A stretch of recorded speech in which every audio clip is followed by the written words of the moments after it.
परमशिवोऽहम् ॐ नित्यानन्द परमशिवोऽहम् ॐ नित्या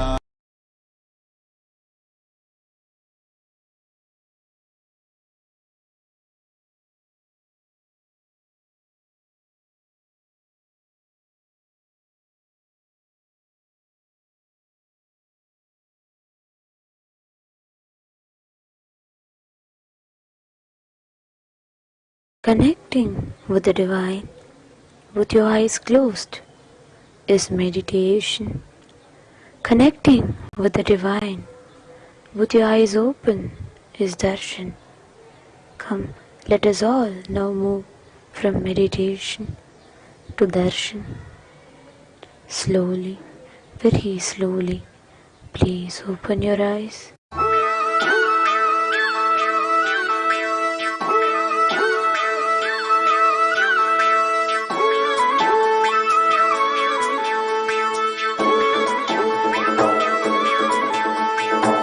கண்டாரே காணாதத கண்டாரே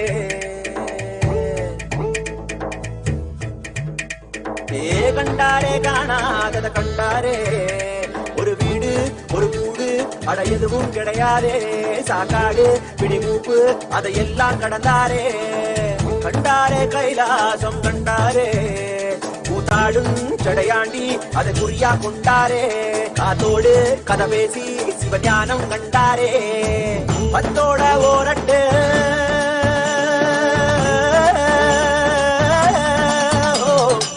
பத்தோட 18 சித்தர்கள் விளையாட்டு எத்தனை பேருக்கு தந்தாரோ கையாட்டு சித்தங்கா போக்கு சிவம் போக்கு என சொன்னாரே பித்தங்கா போக மருந்தாக தனம் வந்தாரே வடகாசி தென்காசி வழிதோறும் சித்தரடி அடியாத்தி முடிஞ்சாக்கா அடையாளம் கண்டுபிடி கண்டாரே காணாதத கண்டாரே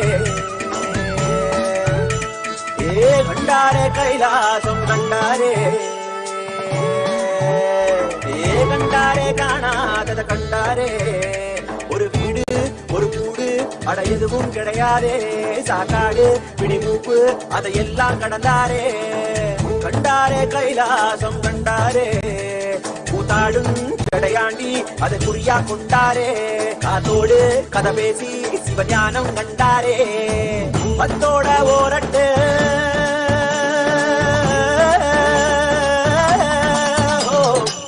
பத்தோட 18 சித்தர்கள் விளையாட்டு எத்தனை பேருக்கு தந்தாரோ கையாட்டு சித்தங்கா போக்கு சிவம் போக்கு என சொன்னாரே பித்தங்கா போக மருந்தாக தனம் வந்தாரே வடகாசி தென்காசி வழிதோறும் சித்தரடி அடியாத்தி முடிஞ்சாக்கா அடையாளம் கண்டுபிடி கண்டாரே காணாதத கண்டாரே கண்டாரே கைலாசம் கண்டாரே கண்டாரே காணாதத கண்டாரே ஒரு வீடு ஒரு கூடு அட எதுவும் கிடையாதே சாக்காடு பிடிமூப்பு அதையெல்லாம் கடந்தாரே கண்டாரே கைலாசம் கண்டாரே கூத்தாடும் சடையாண்டி அதை குறியா கொண்டாரே காத்தோடு கதை பேசி சிவஞானம் கண்டாரே பத்தோட ஓரட்டு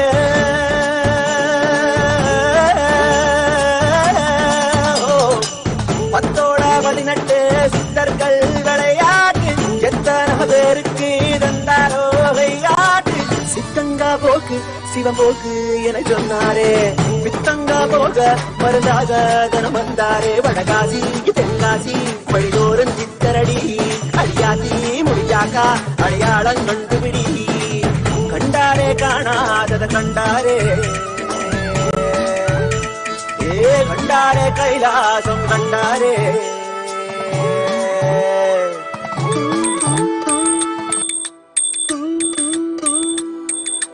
ஐயா சிவ சிவ சிவ சிவ ரகர ரகர சிவ சிவ சிவ சிவ ரகர ரகர ஐயா சிவ சிவ சிவ சிவ ரகர ரகர சிவ சிவ சிவ சிவ ரகர ரகர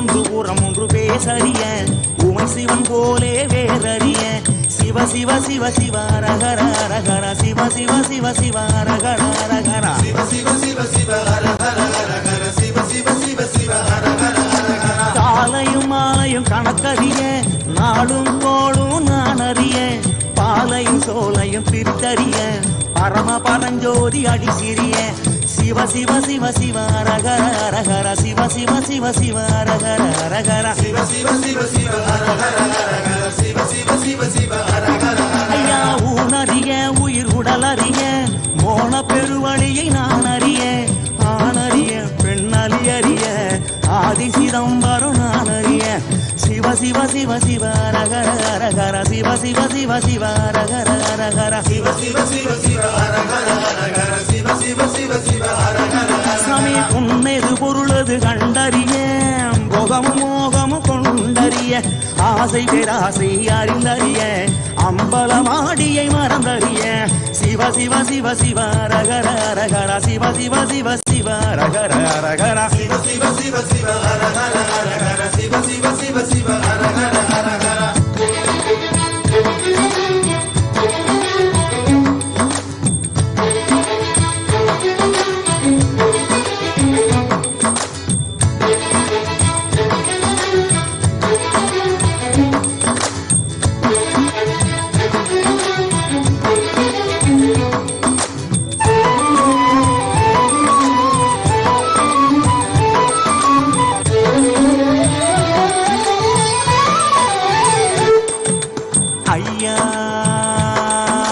சிவ சிவ சிவ ரகர ரகர சிவ சிவ சிவ சிவ ரகர ரகர ஐயா சிவ சிவ சிவ சிவ ரகர ரகர சிவ சிவ சிவ சிவ ரகர ரகர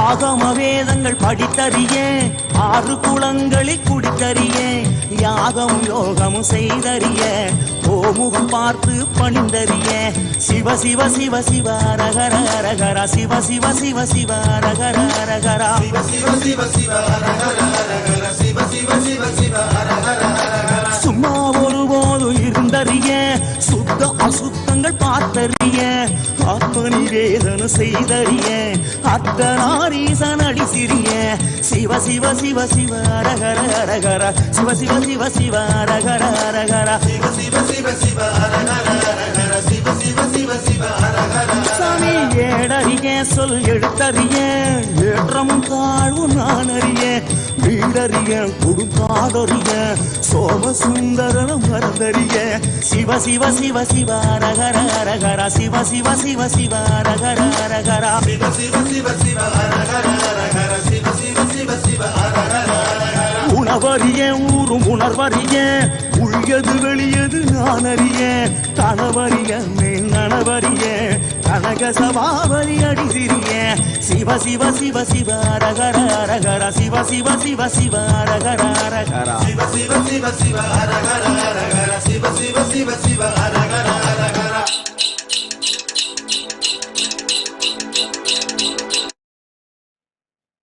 ஓம் நித்யானந்தேஸ்வர பரமசிவசமாரம்பாம் நித்யானந்தேஸ்வரி பரமசக்தி மத்யமாம் அஸ்மதாச்சார்யபர்யந்தாம் வந்தே குரு பரம்பராம்.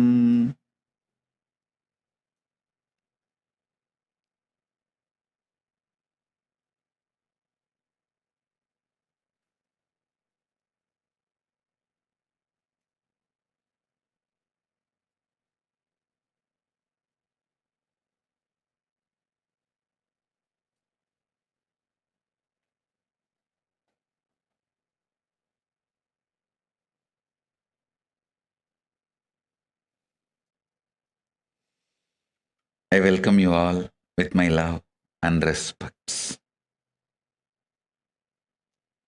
I welcome all the living, practicing Hindus, de facto Kailashians from all over the world.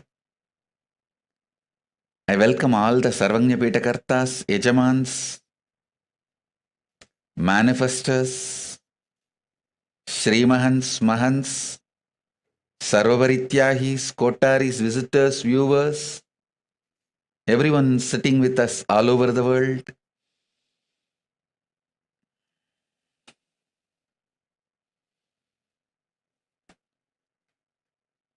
Through Nithyananda TV, Kailasa TV, I welcome all of you with my love and blessings. Paramashiva's message directly from Kailasa. Listen, what is happening now in the cosmos is the most favorable, supporting, auspicious ambience for enlightenment. See, the best thing that can happen to beings, the best spiritual breakthrough that can happen to beings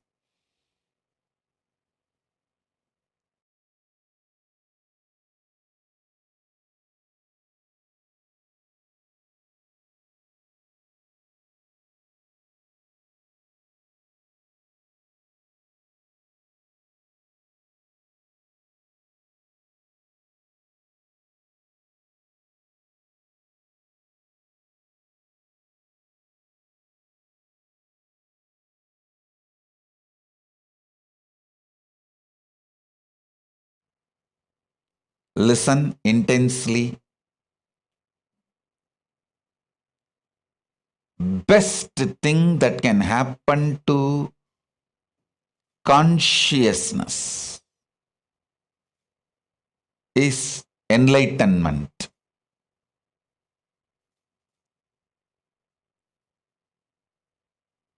Being part of this Paramashiva's mission as enlightened being. I tell you, when you become enlightened, you automatically become part of this Paramashiva's Kailasa, the mission.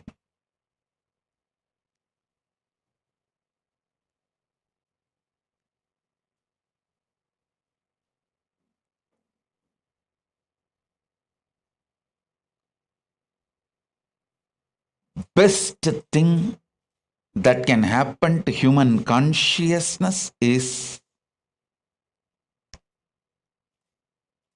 becoming enlightened and being part of this Paramashiva's mission, Kailasa.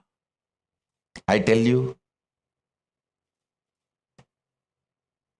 the most auspicious, supporting ambience for that great purpose is happening now. Please listen. See, when you have a good rest, deep sleep, fresh in the morning, you will feel so good about everything, about you, about others, about life, everything. Same way, when you have deep samadhi, you will experience that feel-good feeling billion times more. See, if you had a good food, deep sleep, and wake up, how fresh you feel. You feel so happy about you, others. You feel like blessing yourself and blessing others. You have only very good words and moods for yourself and others. Listen. Same way, if you have a good samadhi, billion times more, you will feel good about you, others, world, everything. It is not even just feel good feeling, it's a reality. From that reality, I am talking to you all. அண்டத்தில் பாய்ந்தேன் அங்கிருந்தே கண்டதை எல்லாம் உங்களோடு கதைத்திட இந்த பிண்டத்தில் மலர்ந்தேன். கண்டதை அல்ல, கண்டதை எல்லாம் கதைத்திட இந்த பிண்டத்தில் மலர்ந்தேன்.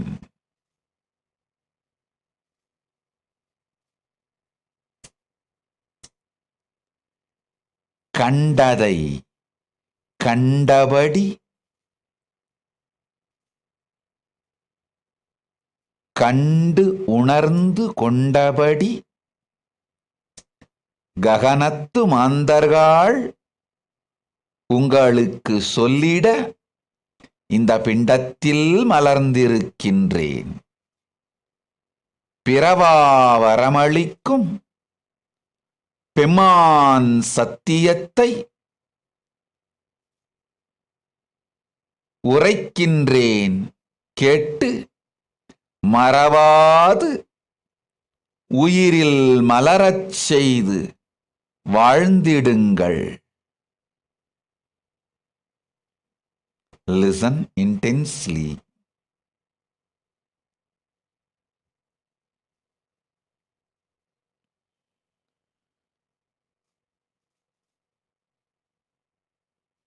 If I come for satsang or Akashic reading, darshans, programs every day, it's a good news for all of you. If I don't come for few days, because I was in deep samadhi, it's a great news for all of you. Because I'm going to bring some more great, best things to planet Earth from Mahakailasa. Every time I go to Kailasa, reside in that vertical time zone in Samadhi, and come back, I have a great gifts for all of you. Listen.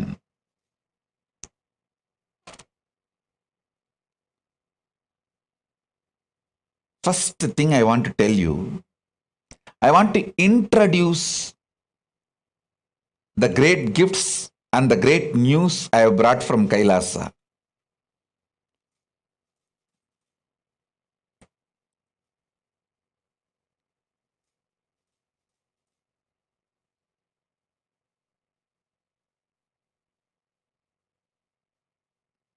First, listen.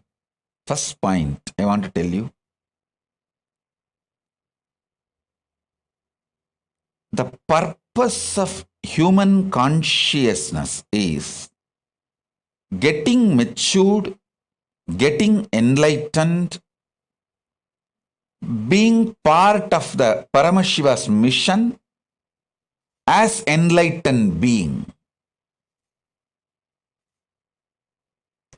This is the purpose. See, everything else is just shit. I am not against money, infrastructure, material comforts, luxury. I am not against any of that. But all of that cannot replace your consciousness flowering and getting enlightened.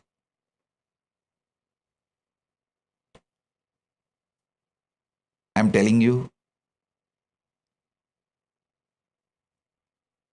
money is nothing but collectively accepted imagination given legitimacy. Collectively accepted imagination given legitimacy is money. I'm not against money. Money is great as long as it is useful for administration to make human life better on planet Earth. To make our lives better on planet Earth, if the money is useful, great. But if that same concept of money is used by chronic capitalists or manipulators in any field to stop human beings growing consciously, then I am against money. Be very clear. Listen. Money is great as long as it supports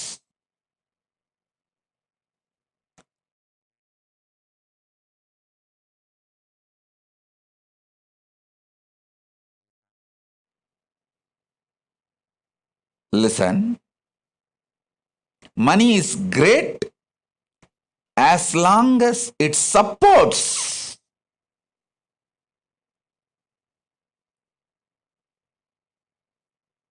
human beings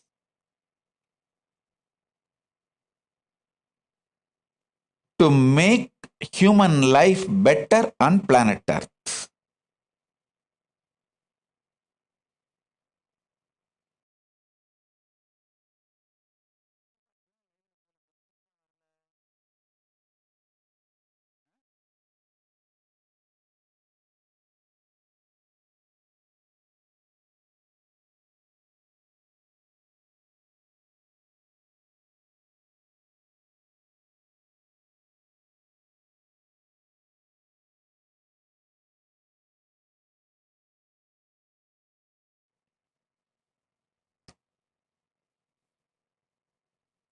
Listen, I'll repeat.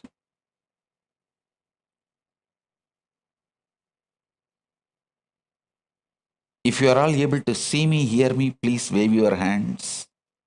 Because I'm seeing the live streaming is getting just disconnected. I think now it's clear. So let me repeat.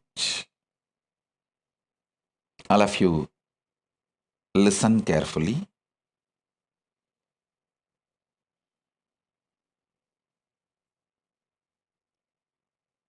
Money is great if it is useful to make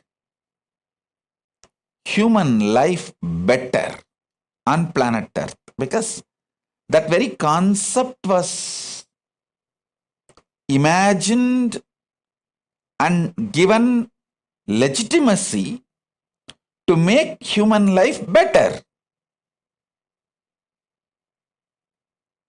For example, at this present given situation,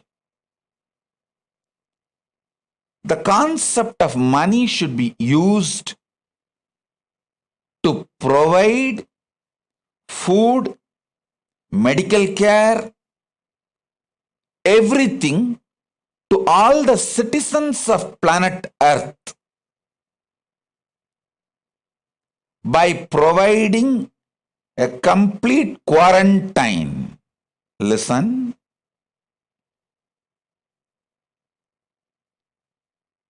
For now,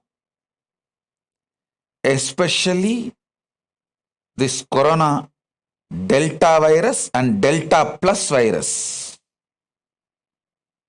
the way it is spreading, the way it is evolving, becoming different, all human beings all over the world should be provided absolute multi-layer quarantine till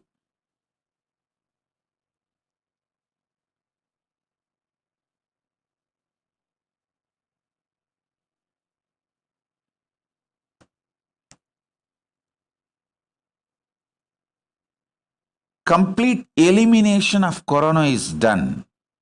Complete elimination of corona and its variants are done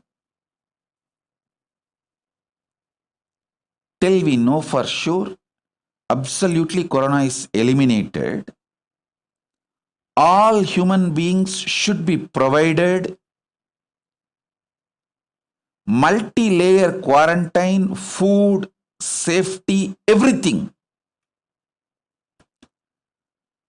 No human being should suffer without food and medical care. Actually, this should be the purpose of concept of money for the time being. Please understand.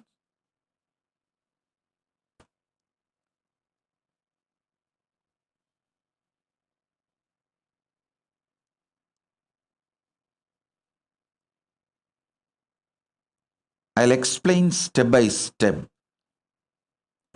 where humanity is missing, where the decision makers are failing to see the blind spot.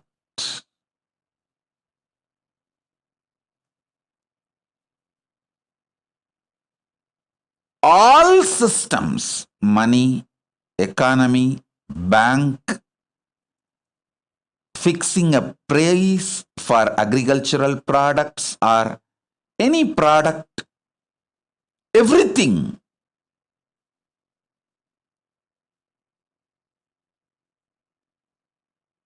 is just to make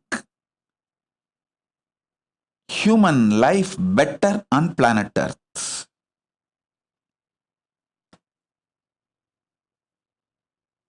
Human beings need some kind of an inspiration and greed to run. So the common imagination called money, which is given legitimacy, is a very good way to make human beings run. Keep themselves energetic, alive. So as long as money is used for that, it's okay. But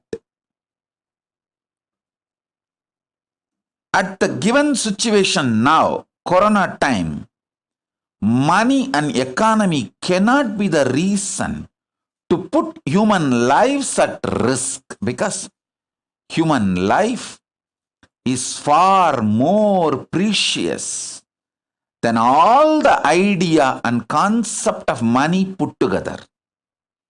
One human life, one human being with consciousness is far more superior, greater, higher than this whole so-called collective imagination. Money, which is given legitimacy due to its utility value. Understand?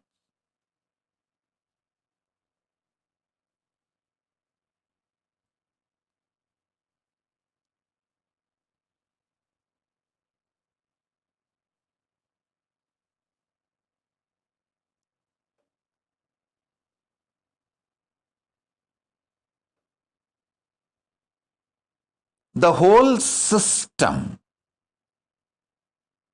the man-made human civilization, need to remember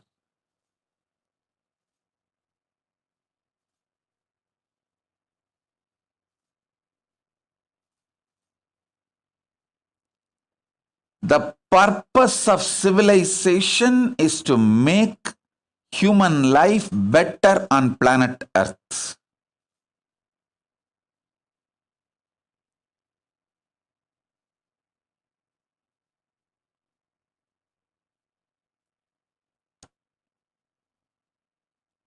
We just need human beings to look at this whole human civilization with fresh eyes. What our ancient enlightened rishis, the forefathers of our civilization, from Paramashiva, Parashakti, the whole Guru Parampara, our ancient visionaries of this human civilization. What was their vision? Are we going towards that? It is time we just sit back, look with the fresh eyes.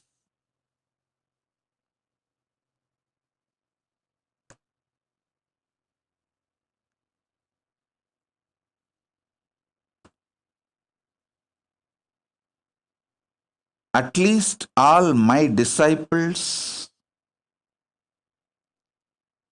please think sincerely about this vision I am giving you all. If I can put this seed in all of you and all of you start thinking, I will feel job satisfaction. Last so many days, I was soaked in samadhi and I have brought some understanding, some vision, some truths.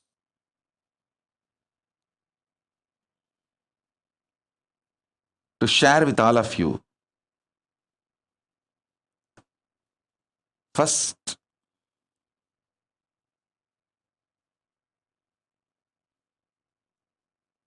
everything is for the sake of human consciousness to flower, get enlightened, be part of this great Paramashiva's mission of making everybody enlightened. That's the first truth. Second, listen. This is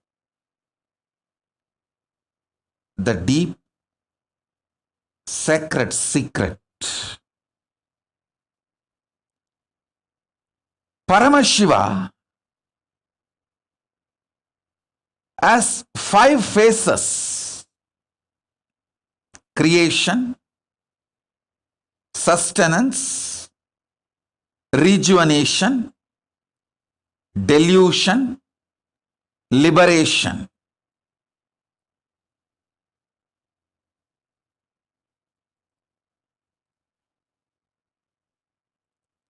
People ask me, why destruction, rejuvenation, and delusion is done by Paramashiva? Listen.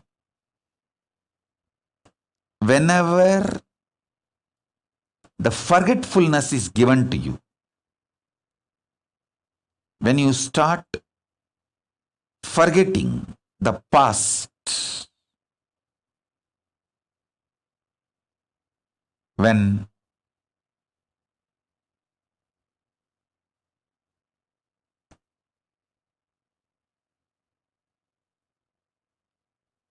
you get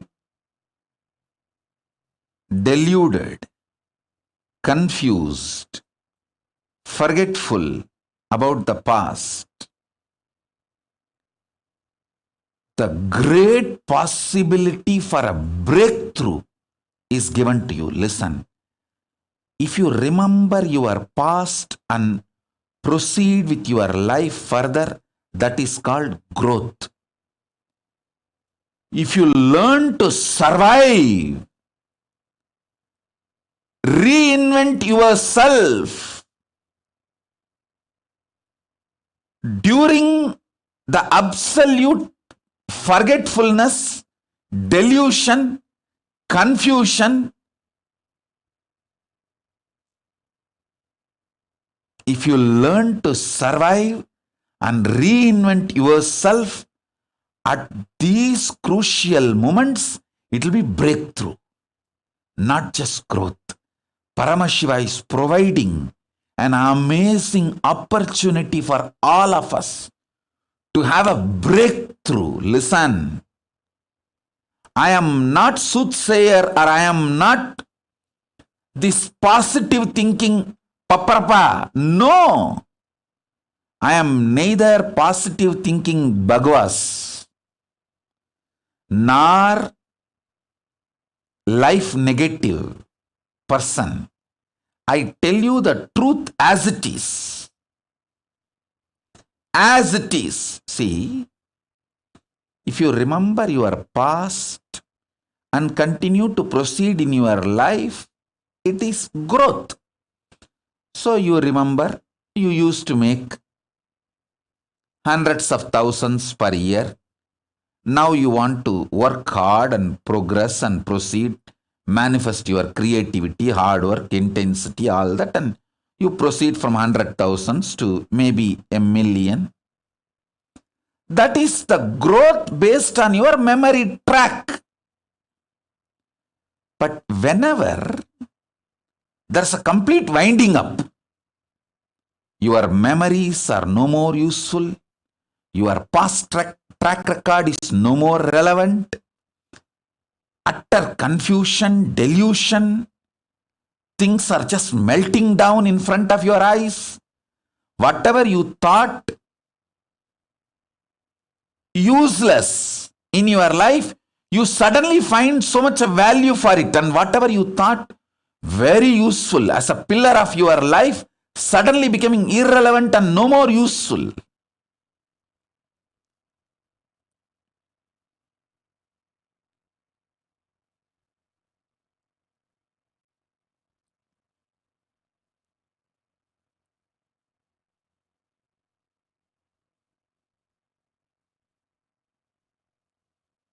This whole delusion, Throbhava,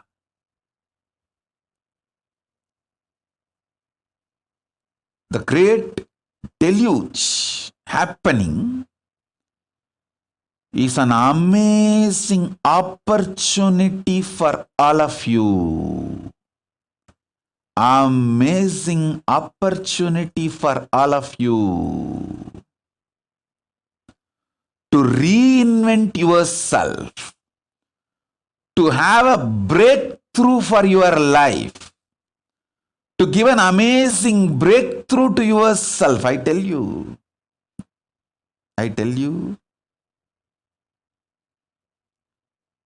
so many people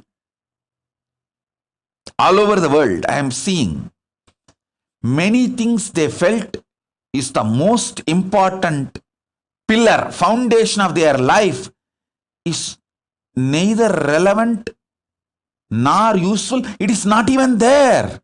Suddenly it is not there. It's just not there.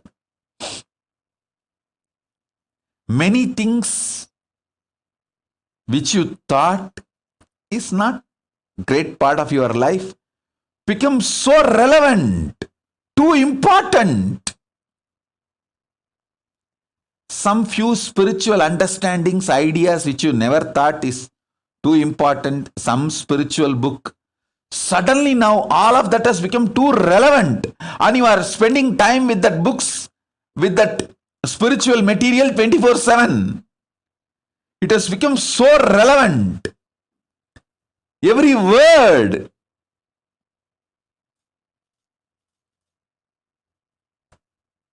is useful. You are taking it very serious. Start working. Nowadays, I am not teaching at all about completion because everyone has to practice completion even to survive without getting mental breakdown. If you have to be without becoming Paityam, loose, and sail through this great deluge and the whole pralaya, you have to practice completion and spiritual truths. Otherwise, you will be scratching your head. And otherwise, what will happen to you? Nobody knows. How you will be, nobody knows. The spiritual truths have suddenly become so relevant, even for basic survival. I am telling you.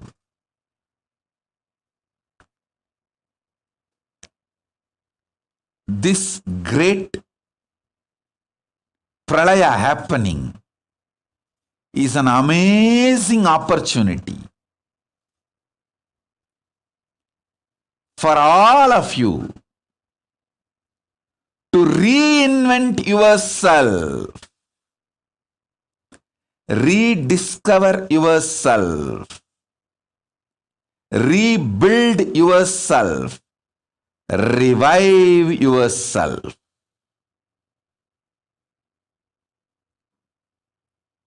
You don't need to be growing. You can just be recreating yourself. Many of the things which you thought very important in your life, relationships, people, wealth, buildings, home, office, infrastructures, many of that is no more part of your life. Some have become even irrelevant.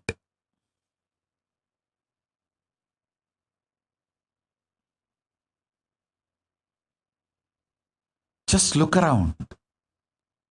2 years before this pralaya started, what all was two important relevant things of your life, with what all you were spending your time, life, what was the focus of your life, your future plan, everything.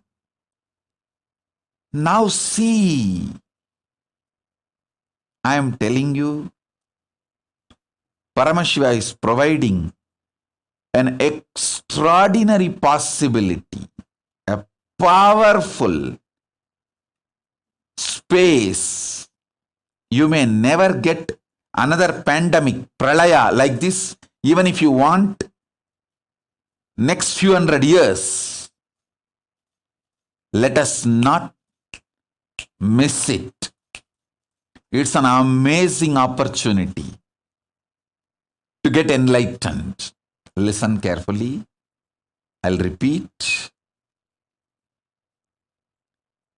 I wanted to repeat every statement I am making 10 times so it gets into your inner space.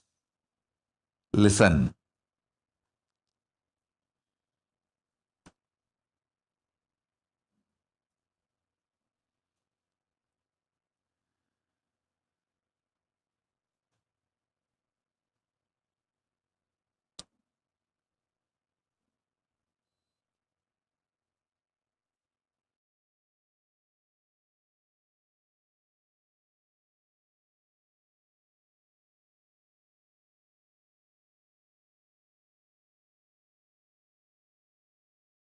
"30 years of life."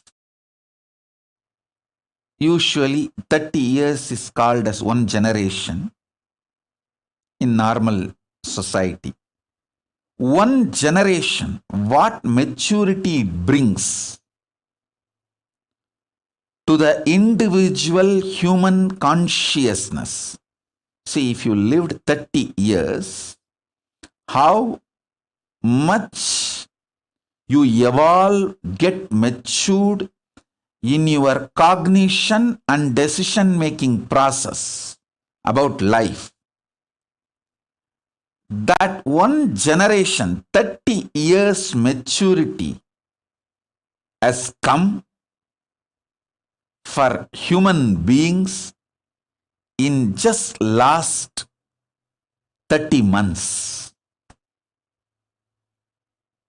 And I am telling you, Mark my words, this Corona Delta Plus is going to give full 1 generation maturity in next few months. Last 30 months have given 30 years maturity for human consciousness. I am telling you, many good things have happened due to this pandemic, this pralaya.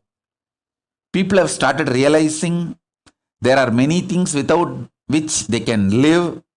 There are many important things they really need, especially the need for the spiritual strength.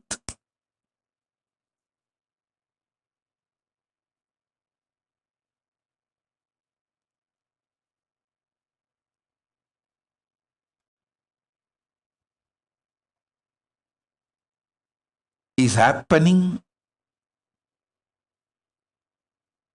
in every being. Every being has started realizing the need for the spiritual strength, the need for enlightenment. I'm telling you.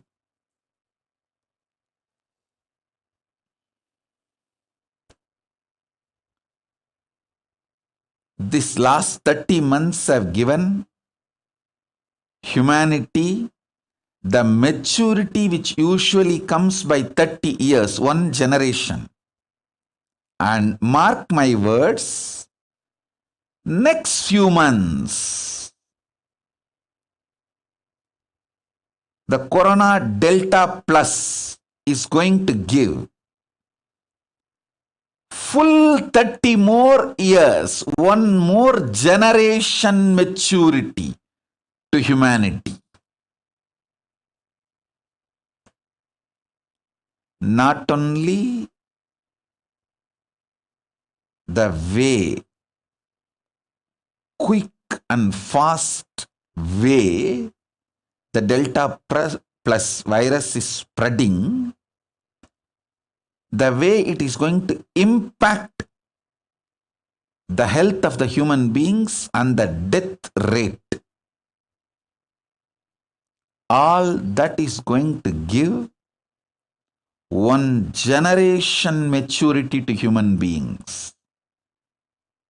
Listen, I am neither giving you negative information nor trying to show positivity bhagavas. No, I am just revealing the truths as it is. I am fresh from samadhi. You can take it as a cosmic breaking news.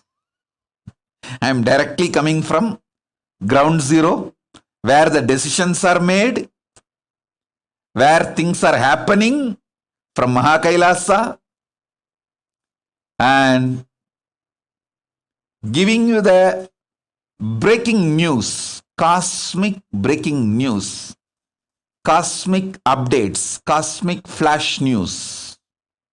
Listen carefully.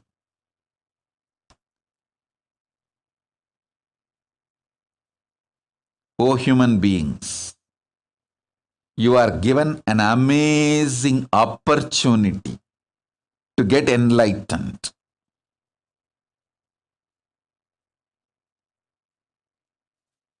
Let your first priority to be being alive. Keep yourself healthy, physically, mentally.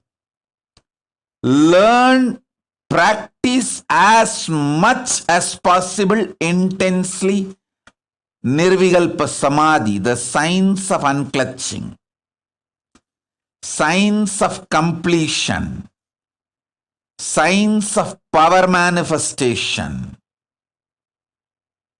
I have already revealed all these sciences to all of you. It's all available freely. Pick up and start practicing intensely. because everything else is irrelevant. The consciousness you built, the health you are having, only these two is relevant. After this great pralaya settles down, nothing else is relevant. Hey, billionaires are dying like a rat and cat in the street.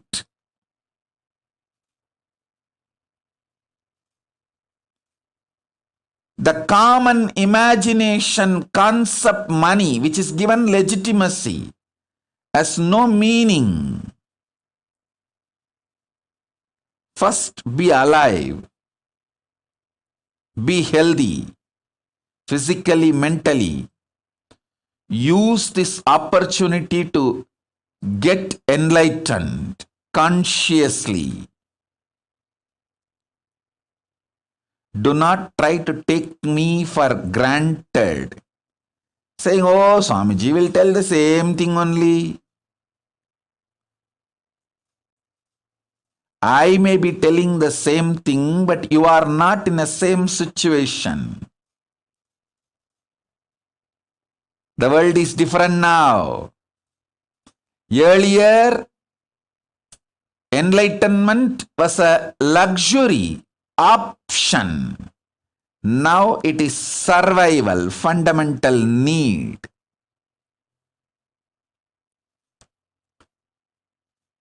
Just like your morning breakfast, enlightenment is the fundamental need.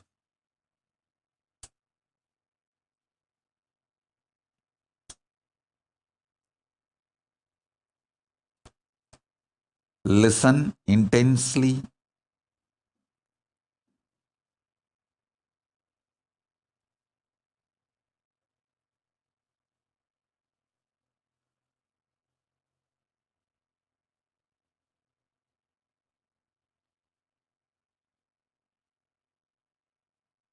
This pralaya,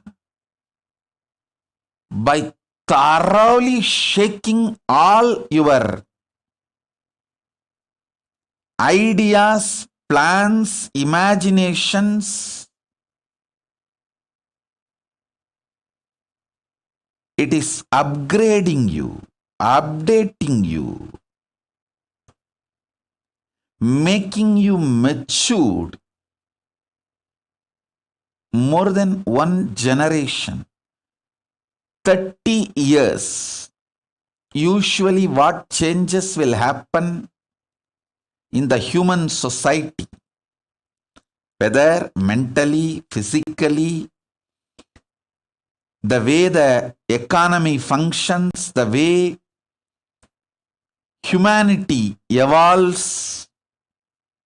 See, 30 years before, the idea of passport, visa, and now the idea of the passport, visa, it has matured like anything. Few years before, the president of the Ecuador announced that they are going to create a system where the idea of passport and visa become irrelevant for humanity. Means the free travel. I am giving you a rough paraphrased version. You can Google and get that news link.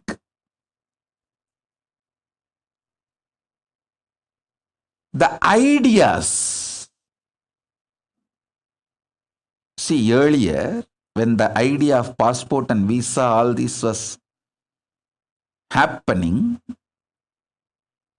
30 years before, it was more for restriction purpose. Now it is more for facilitating purpose.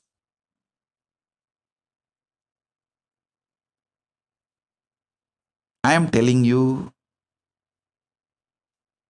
after this pralaya, the ideas of passport, visa, all that will have a next level of matured cognition. It will be just giving you the multiple choices and options.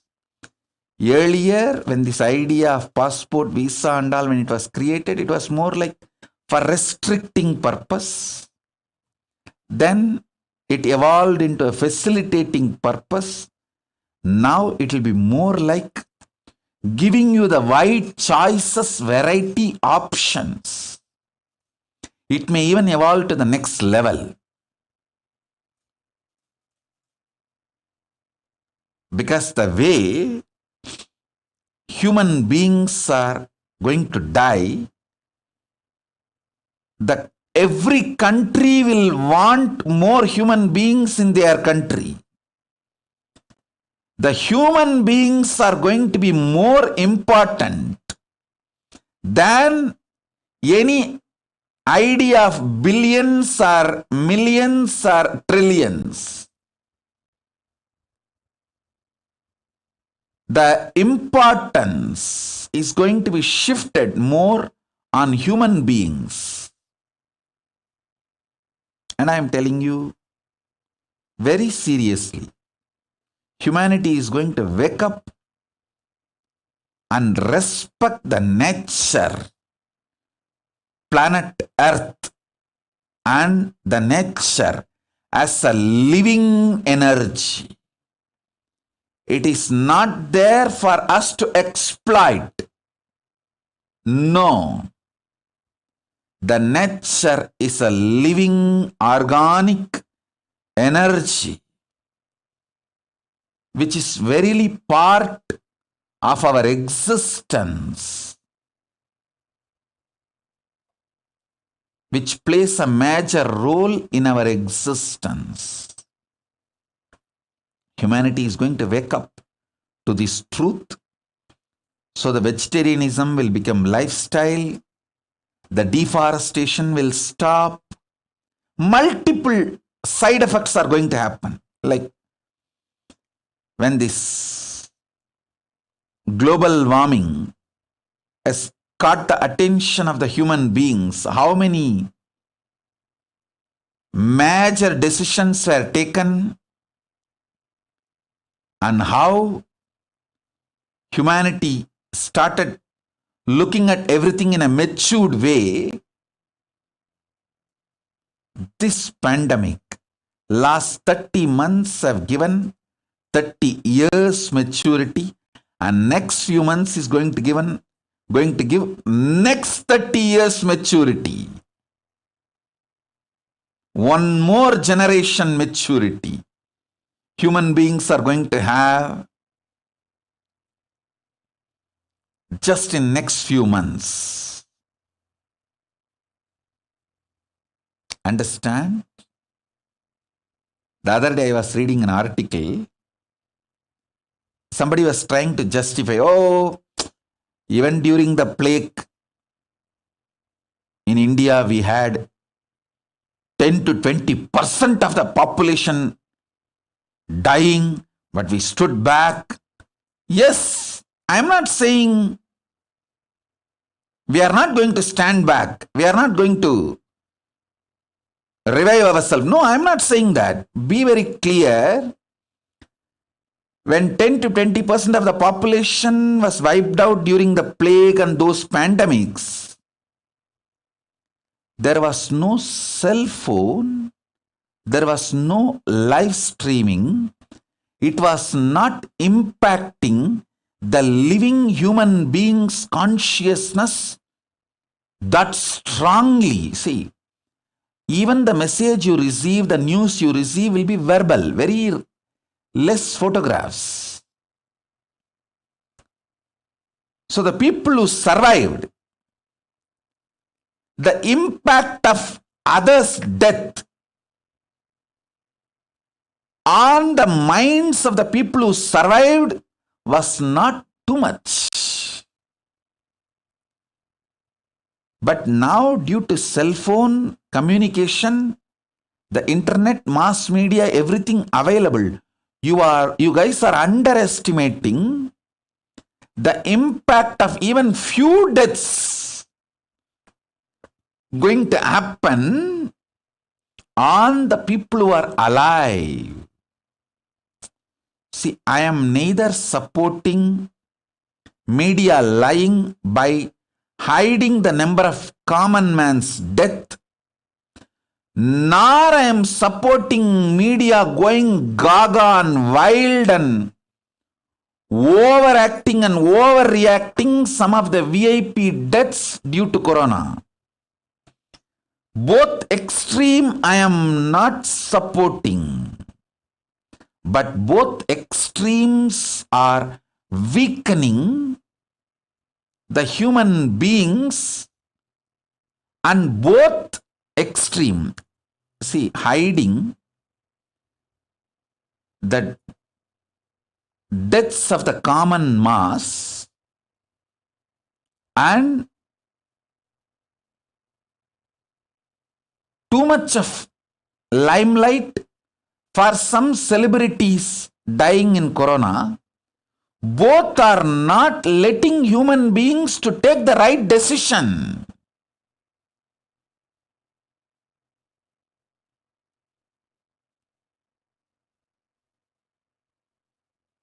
We need the truth, facts for human beings to take the right decision about life.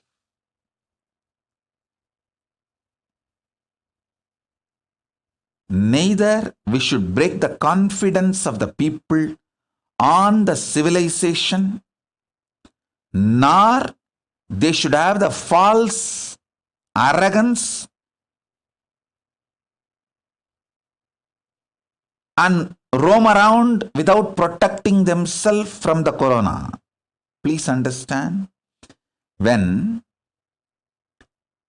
the large common mass deaths are hidden from others, see, common man's deaths, large number, but it is covered, hidden from the humanity. The human beings don't understand the necessity to protect themselves from corona, and they start moving around unprotected. They are not taking corona seriously. That's one side. The other side, too much importance is given to these VIP deaths due to corona, that makes human being lose confidence on the society, human civilization. That is also not going to work, because that gives a kind of a arrogant decision. What can be done? Even those VIPs are dying. How the people start thinking, oh, even those VIPs are dying, nothing can be done anyhow. This is the way it is going to be, so let me live as long as I can. That is the way that drunkards standing in queue just for 1 quarter and getting corona and dying. Oh God, I'm telling you, this alcohol shop corona deaths are the most pathetic. Now, I'm not talking about just one nation, one state. I'm telling about the whole world. Alcohol shop corona deaths. That's the most pathetic. Kind of a delusional arrogance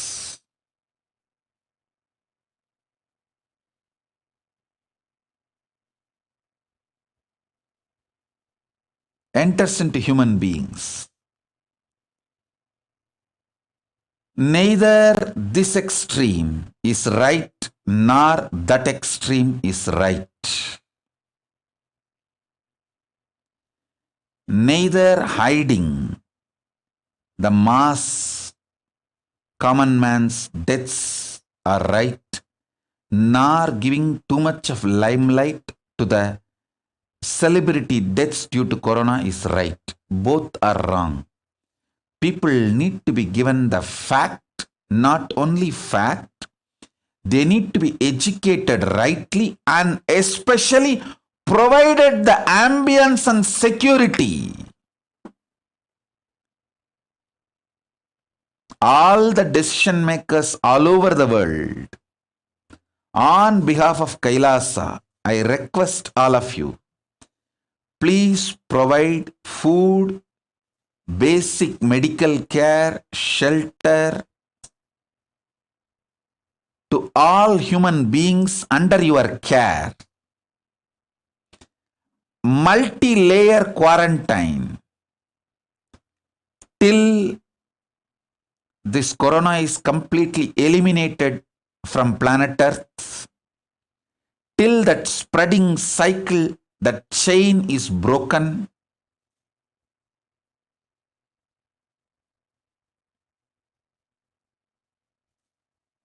Give people security about their future, confidence about their life.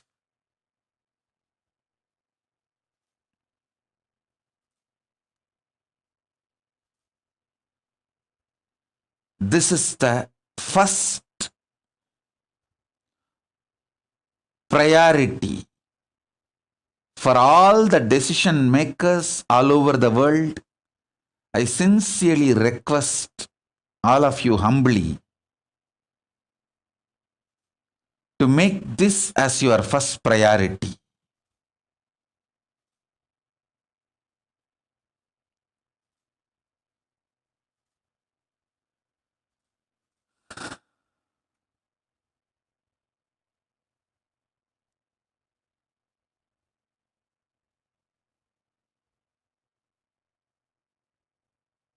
And I am not the kind of a person who will just put the responsibility on others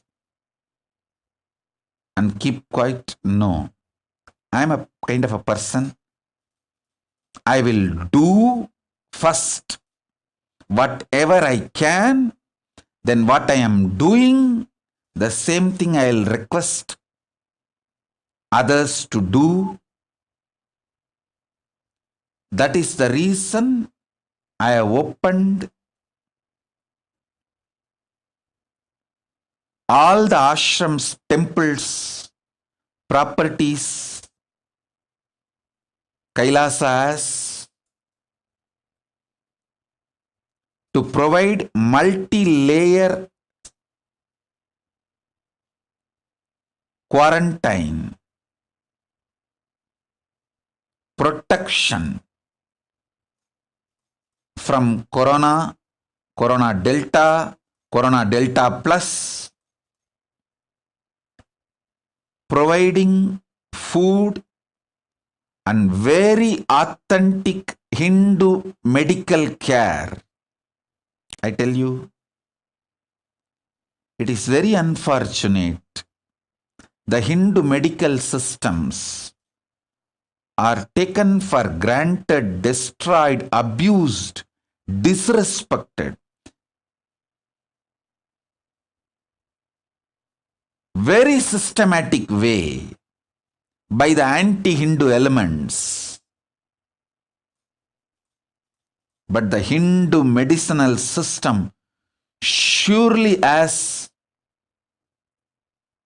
everything needed to save humanity from corona and all the variants of corona.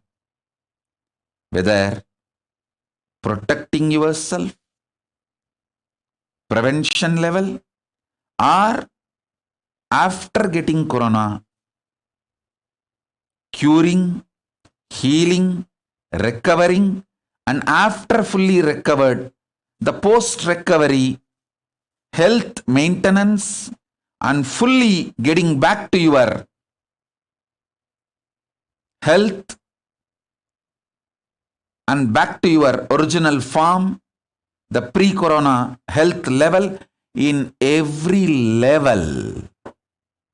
The Hindu medicinal system, when I say Hindu medicinal system, I mean Siddha, Ayurveda, and all the subsects, branches of Siddha and Ayurveda.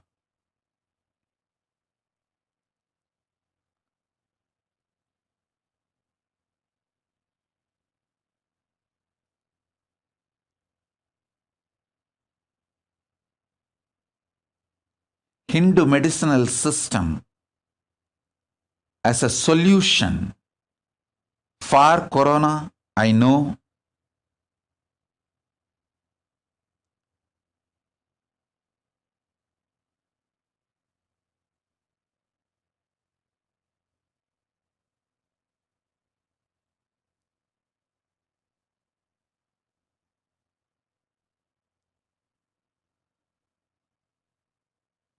Whatever way I can help, I'll continue to help.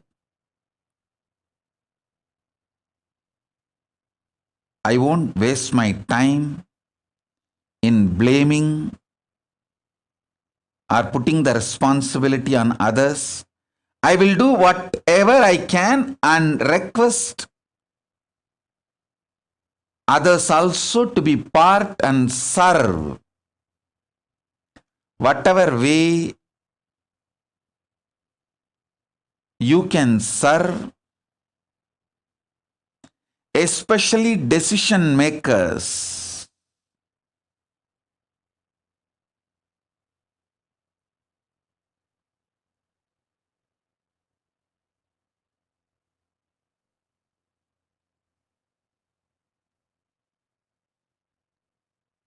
People who are under your care,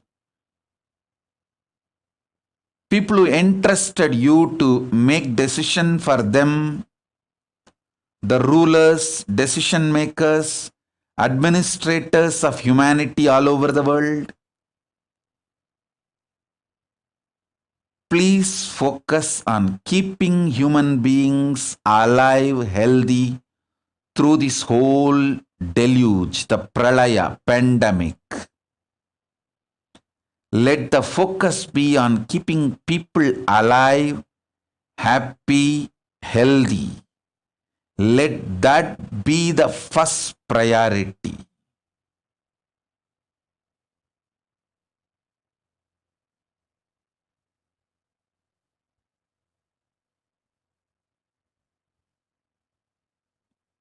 Let that be the first priority.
I have brought the signs of enlightenment.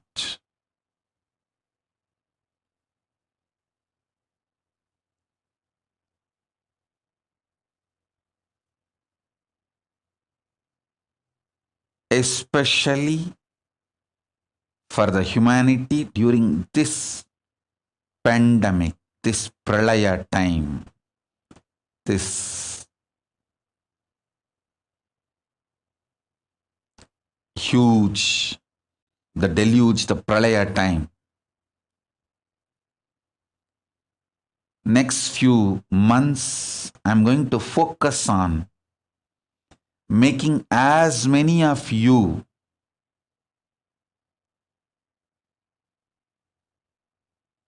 enlightened.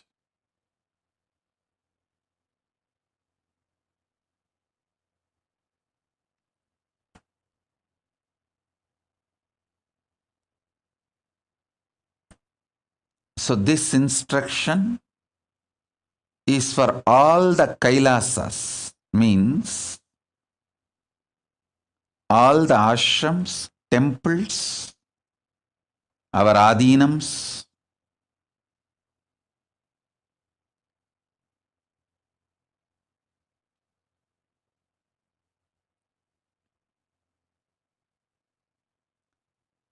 and all my sincere disciples, followers,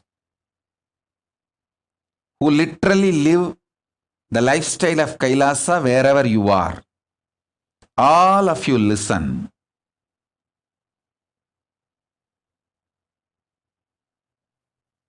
Next few days, start taking these 3 herbs in your food. Karisalanganni, Ponnanganni, Thuduvalai. I will repeat. I will even put the English word in the social media as the gist of the satsang. I do not know the English word now, so now I will tell in the Tamil. Ponnanganni, Karisalanganni, Thuduvalai. All the ashram should grow these 3 herbs.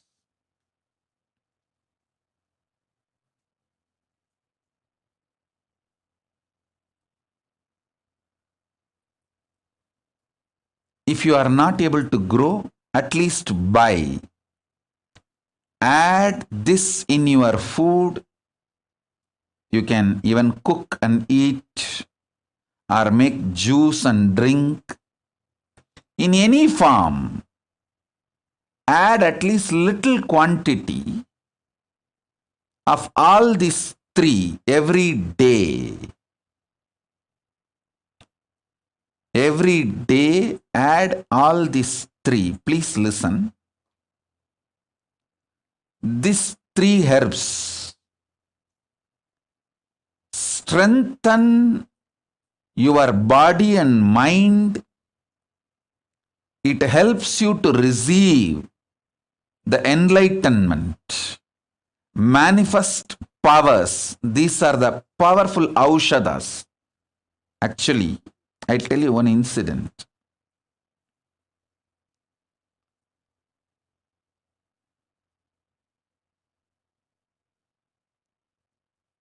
Somebody came to my guru, Raghupati Yogi, asking for a solution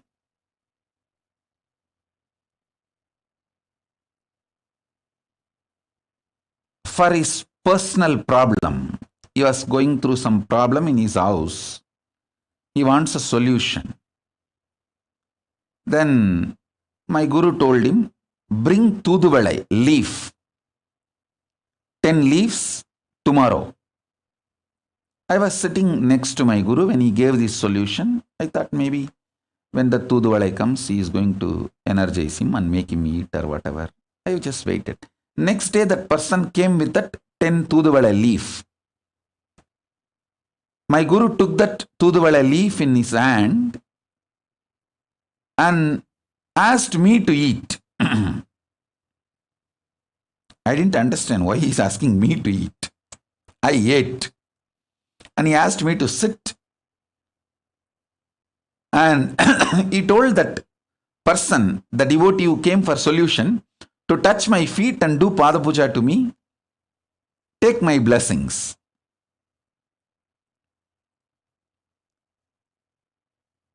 And that person just obeyed my guru and did. My guru told me, you just sit straight. And he told me that be in that Brahmadhyana, Nirvikalpa Samadhi. Sit straight. I sat. That devotee did the Pada Puja and whatever he was supposed to do. Then my guru told me, bless this person. As my guru told me, ordered, from that Nirvikalpa Samadhi, I blessed him. He went away. Maybe in 10-15 days, he came back saying that the whole problem is solved completely. I asked my guru, what exactly happened? Tell me. Raghupati Yogi told me, hey, you are Paramashiva. When time comes, you will realize. Whether you realize or not. Whether you realize that now or not, you are Paramashiva. When time comes, you will realize that is different.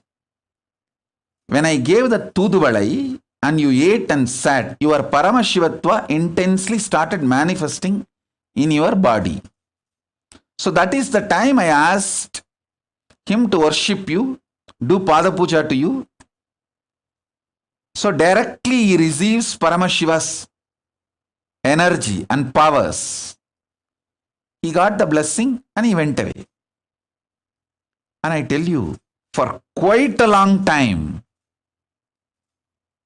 when I used to sit for Pada Puja, I will have Tuduvale in my mouth for quite a long time. Only after I started traveling outside India, when we were not able to get that herb, and by the time it was also not required, I stopped using.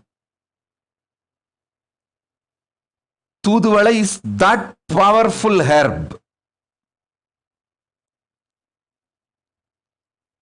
When you use Tuduvala every day, simply you manifest the powers of Paramashiva. Karisalanganni, Ponnanganni, Tuduvalai. All this heals your body and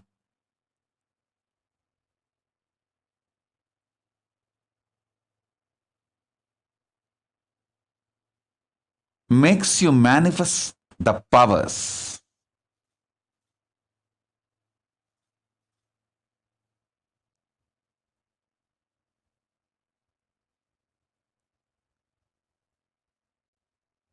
Especially all of you who want to manifest powers, whenever I give Shakti Pada and Shakti Nipada, if you want to receive my initiation and manifest the powers, please start adding these 3 herbs in your food regularly. Actually, these 3 are very powerful herbs, even to bring health in you.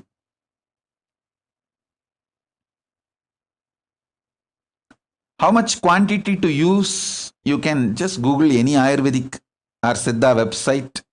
They will tell you. Maybe 10 leaf maximum per day. 10 leaf of Karisalanganni, 10 leaf of Ponnanganni, 10 leaf of Tuduvalai. You can take it in the morning or noon or in the evening. You can make tea.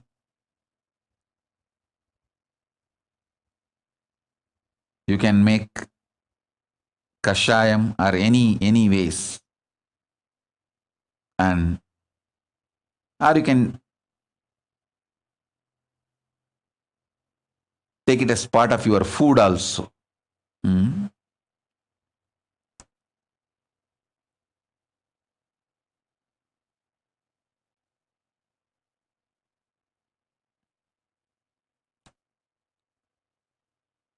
All the sannyasis, brahmacharis, Gurukul Balasans should take these 3 herbs every day.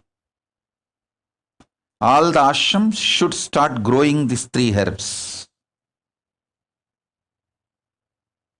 every day.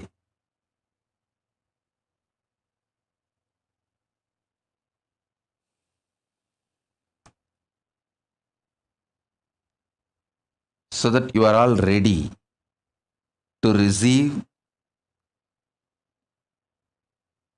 and get enlightened. This whole science which I am bringing now, just your integrity is enough. Wherever you are, your integrity is enough. You can connect and manifest enlightenment, enjoy the best things of superconsciousness, powers of Paramashiva.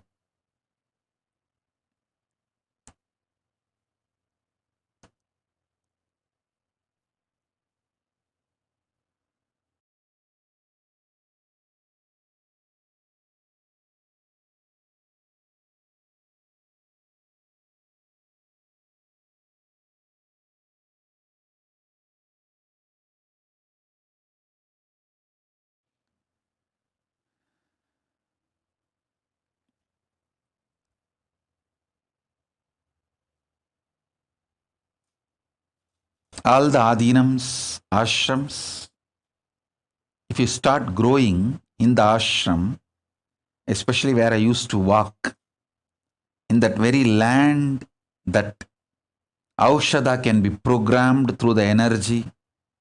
I brought enough energy from Kailasa.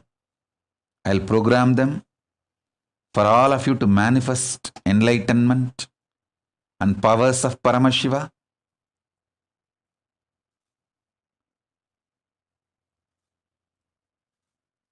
And I also wanted to tell all the Adinavasis of all ashrams, if you grow this 3 herb and give freely to other devotees all over the world who can't grow on their own in their house, you will get all the punya, good karma and blessings. With that punya, you will manifest more powers. All the sannyasis of Kailasa, actually it is your responsibility to provide all the spiritual support without charging. So this is my order to all my sannyasis, the whole sovereign order of Kailasa, all my sannyasis, brahmacharis, grihasthas who are staying inside my ashrams and campuses. You should grow all these 3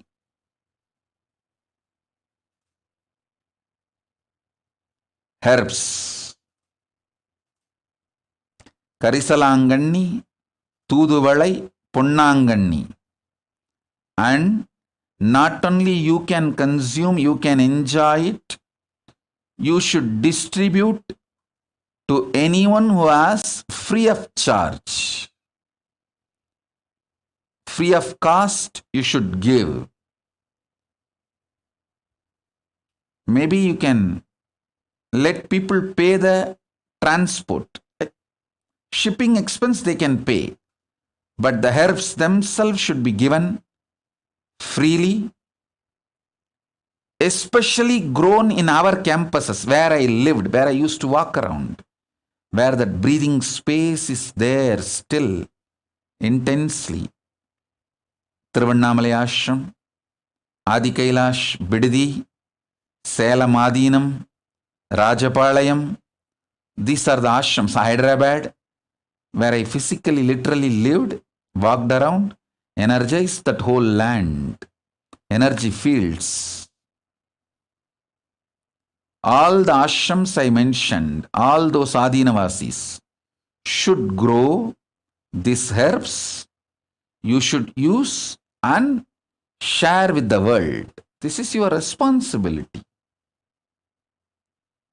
Devotees all over the world are donating money, funding us. So we should be doing this kind of spiritual support and services to everyone. It's our responsibility.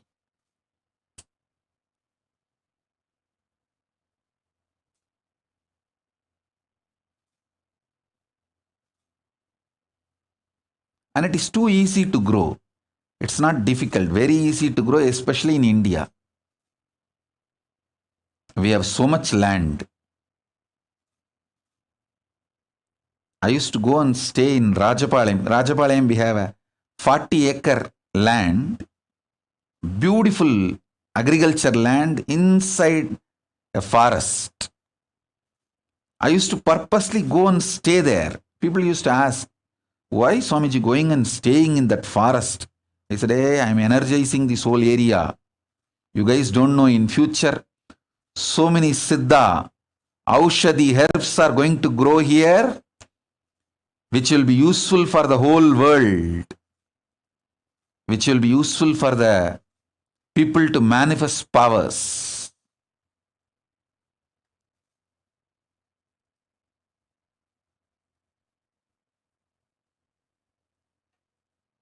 So all those people who are in our ashram,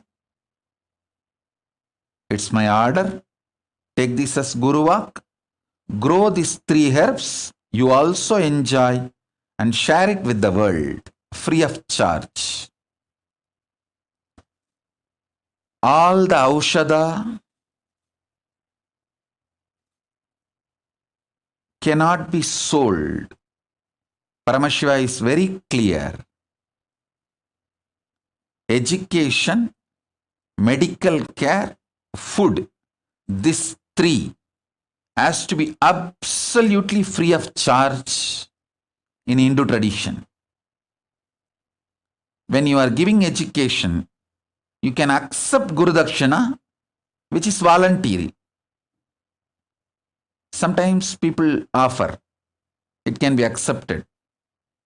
But the transaction or the bargain cannot exist as a compulsory prerequisite for knowledge transmission.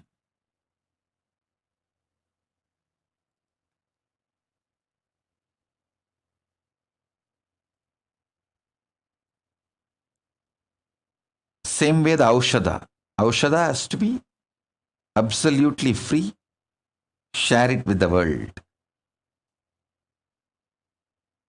I also wanted to tell you all, I am working on a very sound economical system for Kailasa, where I can start providing all this free of charge for the anybody,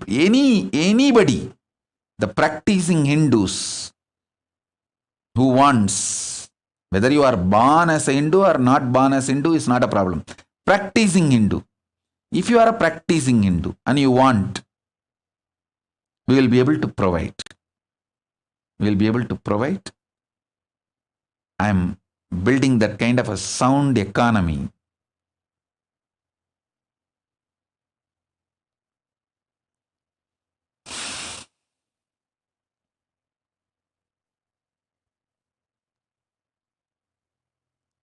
The real economy of the future is conscious centric, not money centric. It is conscious centric. Usefulness to the world, usefulness to the human beings, usefulness for the human consciousness to get enlightened.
This few hundred acres which I already energized, did the prana pratishta and left.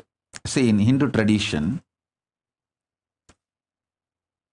the herbal garden, Siddhavana, Siddha Aranya, has to have Vastu Santi,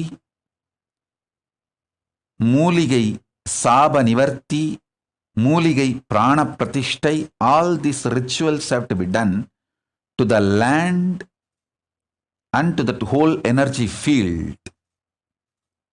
Fortunately, in those days itself, by the grace of Paramashiva, all the land which was donated to our Sangha in India and many other countries, I have done this, creating an energy field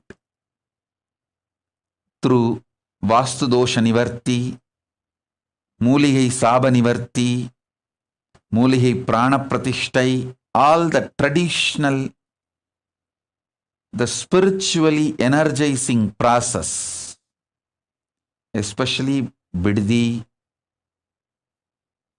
Adi Kailash, Tiruvannamalai, we have multiple lands. In all the lands, I did it. And Salamadinam and Rajapalayam. Rajapalayam, we have multiple pieces of lands. In all the lands, I did it. And Erode, Tiruchengodu Adinam. So all the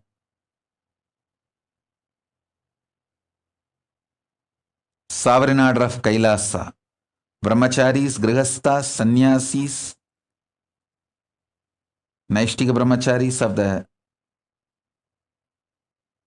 Kailasa,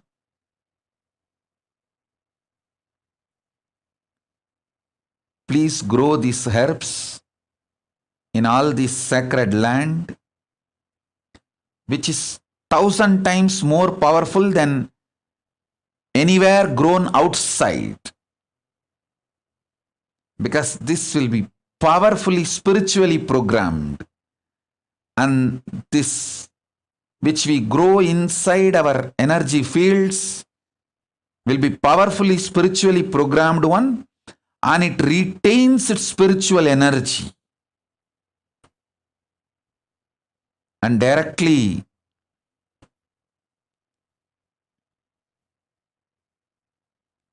becomes part of the human bioenergy and makes the person manifest Paramashivatva.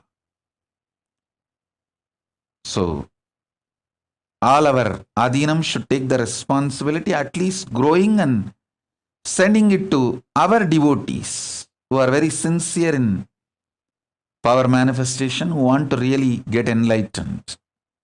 At least for those sincere people, you should be supporting it and giving it.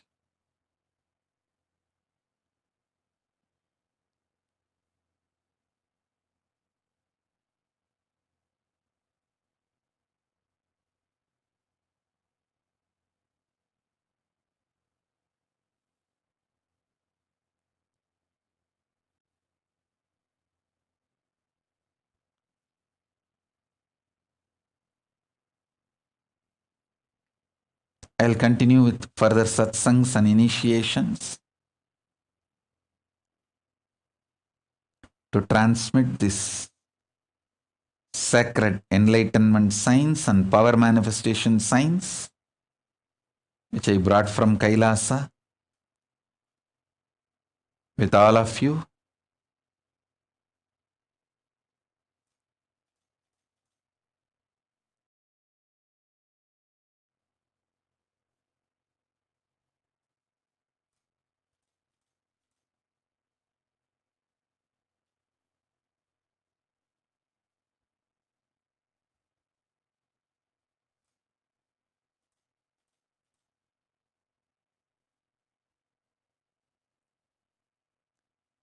We can also do one more, all the adinams. We can grow these plants and make even seeds from these plants and send that to people all over the world so they can grow. That seed will have the same power, same spiritual energy and spiritual programming. So that service also is great service.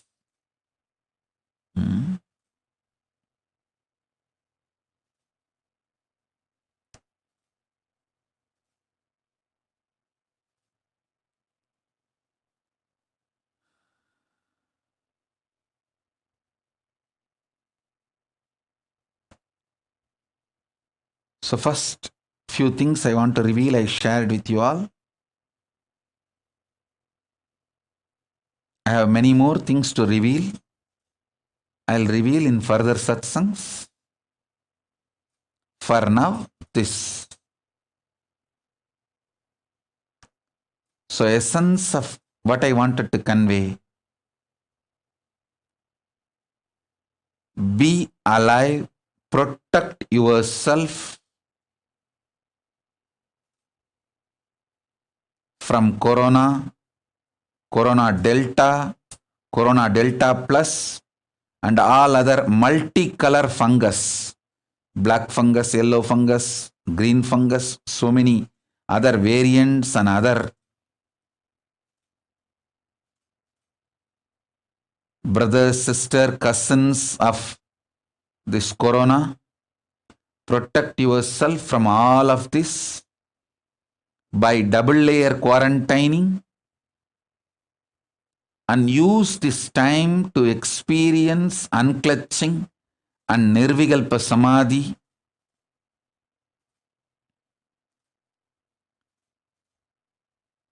Don't waste your time. Keep yourself healthy, physically, mentally. Spend more and more time in nirvikalpa samadhi, unclutching, completion, ajapa, intense spiritual practice.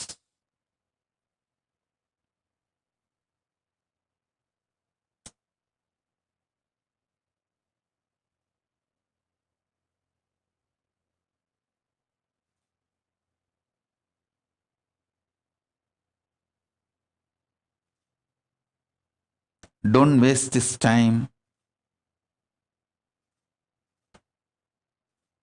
This is a time to get enlightened. It's a time to get matured and reinvent yourself and manifest powers of Paramashiva. So with this,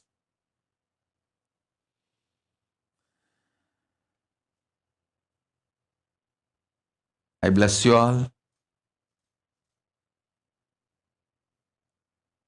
Let's all radiate with integrity, authenticity, responsibility, enriching, causing, living Shuddhatvaita Saivam, Paramadvaita, Paramadvaitam, the Shuddhatvaita Saivam, the state, space, powers, being, superconsciousness, and Kailasa of Paramashiva, Paramashivoham. Om Nithyananda Paramashivoham. The eternal bliss, Nithyananda. Thank you. Be blissful.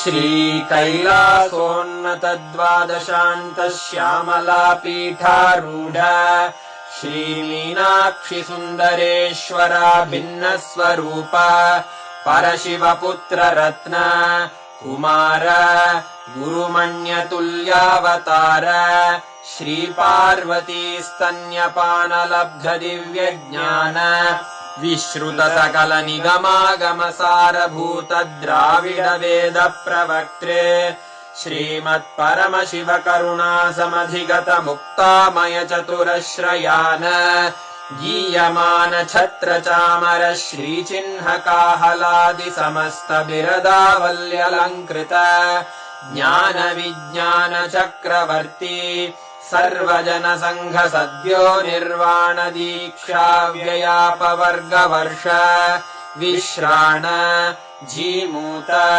परमत कलभ Kesari शैव सिद्धांत स्थापनाचार्य श्रीराजाधिराज पांड्य महाराज गुरु क्षपण शाक्यादि महांधकार निवारण ज्ञान भानु वीक्षणानर्हार्हध्वजोच्छेदनपूर्वक श्रीमद्वृषभध्वजस्थापक शैव समयकर्त्रे सर्वज्ञपीठारूढ श्रीजगद्गुरु श्रीज्ञानसम्बन्धदेशिक स्वामि वागीशसुन्दरमाणिक्यवाचक स्वामिनाम् अवतारभूत श्रीज्ञानसम्बन्ध स्वामि पुनरुद्धृत श्यामलापीठ सर्वज्ञपीठ 93 गुरुमहासन्निधान अरुणगिरियोगीश्वर परम्परागत अरुणाचल सर्वज्ञपीठ गुरुमहासन्निधान कैलास परम्परागत काञ्ची कैलास सर्वज्ञपीठ 33 गुरुमहासन्निधान नित्योत्सव नित्यमङ्गल नित्यकल्याण नित्यरजित कैलास परम्परागत आदि कैलास नित्यानन्दपीठ महासंस्थान महासिंहासन पीठकर्तः साक्षात् श्री परमशिव समुद्भूत कैलास परम्परागत वैवस्वत मनु इक्ष्वाकु हरिश्चन्द्र भगीरथ श्रीरामचन्द्र शूरसेन इत्यादि अनवच्छिन्न सार्वभौम चक्रवर्ति परम्परागत 64 योगिनी मण्डित 64 सम्प्रदाय प्रवर्तक मनुधर्मशासन सूर्यवंश प्राप्त सर्वज्ञपीठ सुराङ्गी साम्राज्य मूर्धाभिषिक्त चूडामणे साक्षात् श्री परमशिव समुद्भूत कपिल महामुद्भूत कपिल महागुरु पुनरुद्धृत महानिर्वाणि पीठ 8,000 श्री महामण्डलेश्वर साक्षात् श्री परमशिव सिंहासनाभिषिक्त समस्त गणनायक श्री महागणपति समारंभ अनवच्छिन्न पीठाधीश्वर गुरु परंपरा प्राप्त अटल पीठ 8,000 श्री अटल पीठाधीश्वर धर्म मुक्ति स्वर्गपुर स्वर्ण पीठ 23 गुरु महासन्निधान कैलास परम्परागत आदिपीठ सर्वज्ञपीठ जगद्गुरो श्री कैलास पुनरुद्धारक श्री कैलास परमाचार्य श्रीमत्परमहंस परिव्राजकाचार्य वर्य सच्चिदानंद प्रणव स्वरूप श्रोत्रिय ब्रह्मनिष्ठ श्रीमज्जगद्गुरु श्रील श्री भगवत् श्री नित्यानंद परमशिव श्री ज्ञान संबंध देशिक परमाचार्य स्वामिन् अत्रागत्य परिपाल्य च अस्मान् विज्ञान वितरणेन विजयी भव जय जय